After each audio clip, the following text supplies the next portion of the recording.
ពេលបច្ចុប្បន្នវិញនៅពេលដែលកម៉ារីនគេកាយកំភ្លើងបាញ់ទៅកាន់ Zoro លូហ្វីបានយកខ្លួនទៅជួយពាំងហើយដោយសារតែរាងកាយរបស់លូហ្វីស្វិតយឺតដូចកៅស៊ូគ្រាប់កំភ្លើងធម្មតាមិនអាចធ្វើអីគាត់បានទេបន្ទាប់មកលូហ្វីបានបកគោលដៅទាំង3របស់ Zoro ឲ្យ Zoro វិញហើយសួរគាត់ថាចង់ចូលរួមវាយជាមួយចៅសមុទ្រដែលជារឿងខុសច្បាប់ឬក៏ចង់ឲ្យកម៉ារីនសម្លាប់គាត់ចោលឥឡូវហ្នឹងពេលហ្នឹង Zoro លែងខ្វល់ពីរឿងខុសច្បាប់អីទៀតហើយឲ្យតែគាត់នៅមានជីវិតនិងមានឱកាសក្លាយទៅជាអ្នកកំពូលគុនដាវដែលខ្លាំងជាងគេនៅលើលោកបានន័យថា Zoro សុខចិត្តចូលរួមក្រុមជាមួយនឹង Luffy និយាយពី Morgan វិញបន្ទាប់ពីគ្រាប់កំភ្លើងធ្វើឲ្យ Luffy អត់បានគាត់បានបញ្ជាឲ្យកម៉ារីនប្រើដាវសម្រុកចូលទៅវិញម្ដងតែ Zoro បានចូលខ្លួនទៅទប់ពេលនោះ Zoro និង Luffy បានរួមគ្នាចាត់ការកម៉ារីនឲ្យដកថយហើយ Luffy បានសម្រុកចូលទៅវាយដូរជាមួយ Morgan យ៉ាងក្លាហានក្នុងការប្រយុទ្ធគ្នានៅលើនោះ Morgan ដែលគេខ្លាចគ្រប់គ្នាអត់មានធ្វើឲ្យ Luffy បានបន្តិចទេបែរជាត្រូវបាន Luffy ចាប់វាយឡើងទូកសាច់បន្តមកទៀត Helmet Po បានទៅចាប់ Kobe ធ្វើជាចំណាត់ខ្មាំងពេលនោះ Kobe ក៏ក្លាហានណាស់ដែរមិនឲ្យ Luffy ខ្វល់ពីគាត់ទេដល់ពេលអញ្ចឹងទៅ Luffy អត់ខ្វល់ទេក៏សុទ្ធ Helmet Po មកដៃពីចម្ងាយក្នុងពេលជាមួយគ្នា Morgan ក៏បានងើបមកវិញហើយចង់លួចកាប់ Luffy ពីក្រោយតែ Zoro បានស្ទុះវឹបចូលទៅជួយ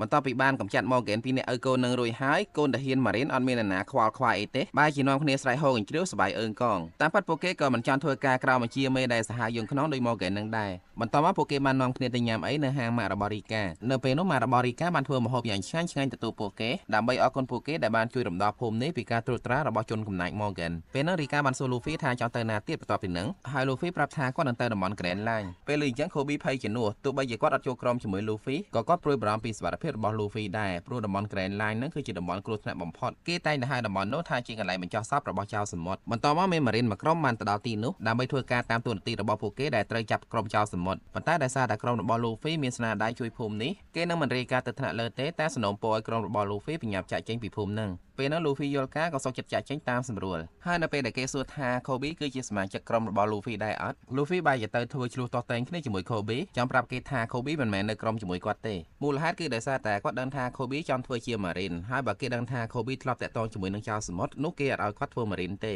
បន្តមកនៅពេលដែល Luffy ហើយនិង Zoro ចេញទៅផុត Kobe បានសុំគេធ្វើជា Marine ហើយគេក៏បានទទួលយកគាត់បន្តមក Kobe បានតាមទៅអរគុណ Luffy ដល់កំពង់ផែហើយ Zoro បាននិយាយលេងថាវាមិនដែល Marine ណាមកអរគុណចៅសមុទ្រមើលទៅរឿងនឹងតរកត់ចូលក្នុងសភៅប្រវត្តិសាស្ត្រទៅបានសម្រាប់រឿងនេះផងដែរខ្ញុំសូមស្លេះត្រឹមប៉ុណ្ណេះសិនសូមអរគុណអ្នកទាំងអស់គ្នាដែលបានតាមដានទស្សនាសង្ឃឹមថាអ្នកទាំងអស់គ្នានឹងចូលចិត្តហើយជួយចុច like និង comment បានច្រើនហើយក៏សូមសំណូមពរដល់អ្នកដែលមិនទាន់បាន Subscribe Channel មនោចរណៃទេក៏ជួយ Subscribe ម្នាក់មួយដើម្បីជួយផ្ដល់កម្លាំងចិត្តដល់ខ្ញុំផងបាទសូមអរគុណសូមជូនពរសុខភាពល្អអនាគតបបររុងរឿង